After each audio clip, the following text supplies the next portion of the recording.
সকাল সকাল হসপিটালে চলে গিয়েছিলাম রক্ত পরীক্ষা করার জন্য।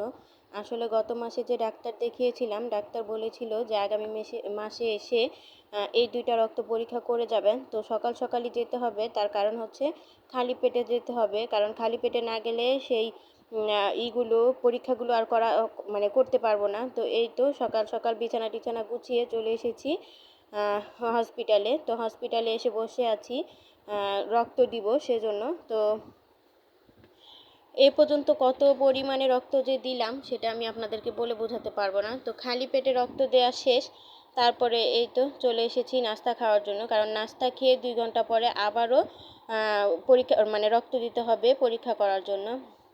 জানি না এই রক্ত কতদিন পর্যন্ত দিতে হবে আর কবে আমি সুস্থ হব সম্পূর্ণভাবে। আল্লাহ পাকের দয়ায়, আল্লাহ পাকই ভালো জানেন। আল্লাহ পাক সুস্থ রাখুক আমাকে এবং আমার অনাগত সন্তানকে। তো এই তো এখানে আমি এসে অনেকগুলো কাজ করে ফেলেছি, সেই সাথে কিন্তু রেস্টও করে নিয়েছি। আসলে সব কিছু তো আর ভিডিও করা যায় না, আর আজকে মন মানসিকতা একদম ভালো ছিল না, অনেকগুলো রক্ত দিতে হয়েছে, শরীরটা অনেক পরিমাণে ক্লান্ত ছিল। তো আজকে রান্না করেছি পাট শাক ভাজি। এই পাট শাকগুলো আপনাদের ভাইয়া বুনেছিল ক্ষেতের মধ্যে, তো এই ক্ষেতের থেকে উঠিয়ে এনেছি, ভাজি করেছিলাম। সেই সাথে এই তো চিংড়ি মাছ দিয়ে পুঁই শাক রান্না করব।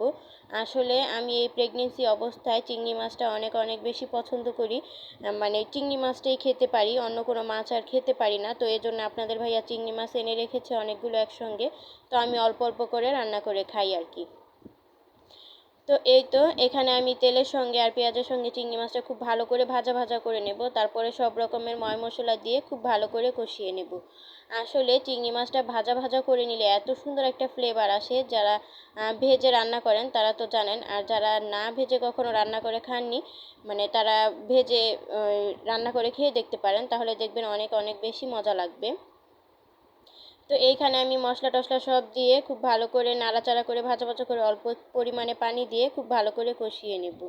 আচ্ছা, এই পর্যন্ত যারা আমার ভিডিওটি দেখেছেন, একটু হলেও যদি ভালো লেগে থাকে চাইলে আমার ভিডিওটিতে একটি লাইক করে যেতে পারেন, আর যদি খুব বেশি ভালো লেগে যায় তাহলে কিন্তু আমার চ্যানেলটিকে সাবস্ক্রাইব করে আমার চ্যানেলের পাশেই থেকে যেতে পারেন। আপনাদের একটি লাইক আমার এই ভিডিওটিকে অনেক ভাই বোনেদের কাছে পৌঁছে দিতে সাহায্য করবে।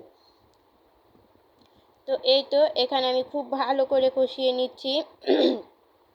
তারপরে দিয়ে দিব কেটে রাখা টমেটো। আসলে টমেটো দিলে না যে কোনো তরকারির স্বাদটা একটু অন্যরকম হয়, তবে অল্প পরিমাণে দিয়েছি, বেশি পরিমাণে দিলে আবার টক টক হয়ে যাবে সেজন্য।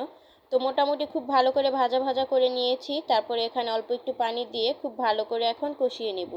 আর এই তো তেলের মধ্যে মশলা আর আদা রসুন দিয়ে খুব ভালো করে ভাজা ভাজা করে নিলে হয় কি, তাহলে কাঁচা আর আদা রসুনের ফ্লেভারটা আর হলুদ মরিচের ফ্লেভারটা থাকে না, খুব সুন্দরভাবে ঘ্রাণটা চলে যায়, খুব সুন্দর একটা স্মেল চলে আসে। আমি সব সময় এভাবে রান্না করি, জানি না কে কীভাবে রান্না করেন, তবে আমি যেভাবে রান্না করি সেভাবেই কিন্তু আমি আপনাদের সাথে শেয়ার করি। তো এই তো এখানে খুব ভালো করে কষিয়ে নিয়েছি, তারপরে দিয়ে দিব ধুয়ে রাখা পুঁই শাকগুলো। তো আমি অল্প অল্প করে দিয়ে দিচ্ছি, তার কারণ হচ্ছে অনেকগুলো পুঁই শাক আমি একেবারে যদি দিয়ে দিই তাহলে দেখা গেছে যে পড়ে যাবে, হয়তো বা নিচে লেগে যাবে, আমি নাড়াচাড়া করতে পারবো না সেজন্য। তো এই জন্য অল্প অল্প করে দিয়ে রান্না করে নিচ্ছি। আর মাটির চুলার রান্নার স্বাদ সেটা আর কি বলবো নতুন করে, মাটির চুলার রান্নার স্বাদটা কিন্তু অনেক বেশি হয়, সেটা আপনারা সবাই জানেন। তো আজকের ভিডিওটা এখানেই শেষ করে দিচ্ছি, দেখা হবে নতুন কোনো ভিডিওতে। ততক্ষণ সবাই ভালো থাকবেন, সুস্থ থাকবেন, আমাদের জন্য দোয়া করবেন। আল্লাহ হাফেজ, আসসালামু আলাইকুম।